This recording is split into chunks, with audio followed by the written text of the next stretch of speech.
Time for my weekly comic book reviews, and we're going to start with Superman number 15. This is from the New 52. I haven't thought that this new Superman comic books, the New 52, the Superman family in the New 52 has been pretty weak. I have to say it's a low point in the whole DC restart. But this Superman comic in particular bucks that trend. It's really, really good. Not great, but good. It's the story, we continue the Hell on Earth story, where Superman is fighting this Kryptonian throwback named El, who was a servant of the House of El, and is seeking to destroy the solar system and create a time hole so that he can go back and prevent the destruction of Krypton. Along the way, he's corrupted Supergirl and almost killed Superboy, which is Superman's clone. Superboy is the real reason I'm collecting this Superman comic. I'm collecting Superman and Supergirl because of the Hell crossover, and because Superboy is included in that crossover. He's been in every issue, and I collect Superboy. I've been a fan of the clone since he first came out in the Return of Superman, Reign of the Supermen after Superman died.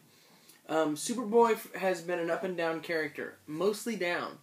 He's had some bright spots, but his reimagining in the New 52 has not been great so far. And that's sad because he was doing really well in the DC series before him. He had really hit his stride as a character, and then it kind of fell apart when they did New 52. This is also an exception. I really, really like Superboy's character in this issue. His relationship with Superman is strengthening the character a whole lot, and I hope that bodes well for the character in general. This crossover is making Superboy stronger, even though Supergirl and Superman aren't coming off that great in it. In this issue, Superman visits his greatest enemy, Lex Luthor, to get advice on how to destroy Hell. Luthor is amazing, frightening, a little Jokerish, a little bit of a Joker aspect to the character. Brilliant. I love the fact that they have to create almost a whole city-sized prison just to hold him. Great little twist. I like his relationship with Superman. He hates Superman, but he also deeply admires Superman as kind of an equal, or nearly an equal. I like the way he reacts and responds to Superboy. But the real plus in this issue is Superboy himself. The character has developed a lot. His dialogue is better. I like the costume better than the one he's been wearing. Again, the character has become richer, enriched by his relationship with Superman. So the art is not great. I don't know why the Superman art has tended to be of a lower key than some of the stuff we've seen in Justice League and Justice League Dark and the like. So overall, I would give this 4 out of 5 stars. It's pretty good. It's pretty good. I would go out, there's no reason you shouldn't go out and get it unless you're going to buy the whole Hell crossover series. But if you are going to buy that series, this is a high point within that storyline. Next is Justice League Dark. I've been a big fan of this comic since I started collecting it. I'm a big Deadman fan, and he plays a central role in this. The last 2 issues, the issue before this one and this one, have not been as good as the issues that came earlier. The Book of Magic crossover was far better than what's come after. This is better than the issue before it. It's still good. It's a solid comic book. The art's incredible. This follows up with the Books of Magic. Zatanna and the Hunter, which is a young boy who's supposed to be the most powerful mage in the world, have been transported to an alternate world where science and magic are combined.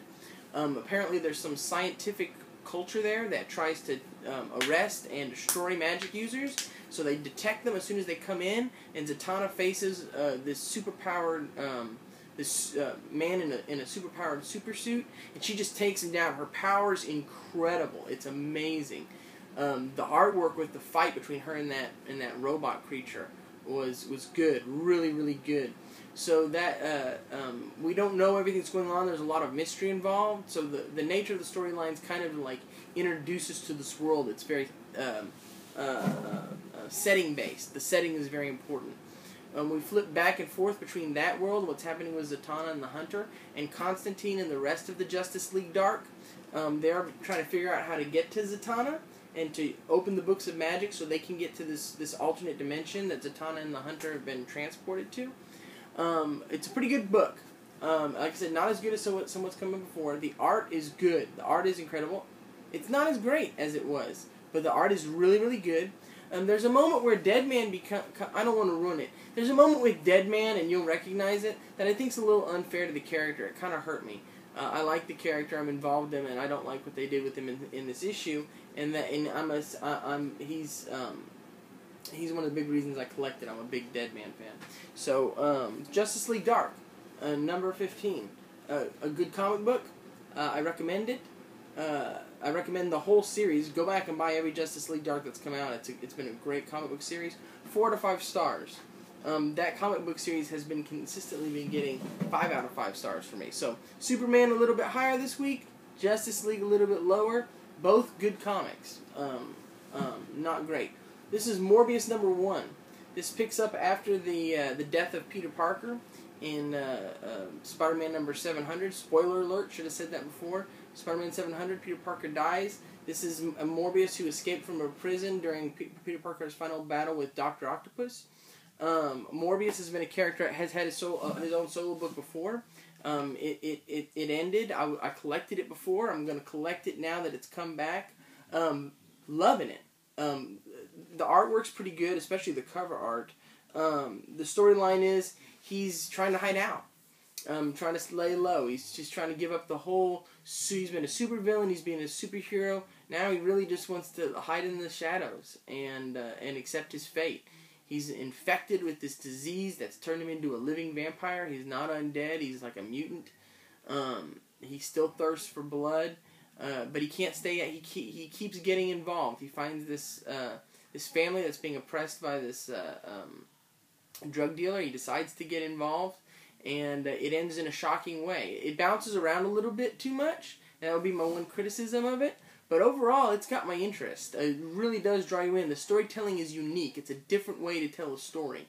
It reminds me a little bit of Scarlet Spider, and I like that comic book a lot. So Morbius number 1. Great place to get started with a new comic. I give it 4.5 stars. I think it's pretty good. And so that's my comic book reviews for this week. I hope you enjoyed them.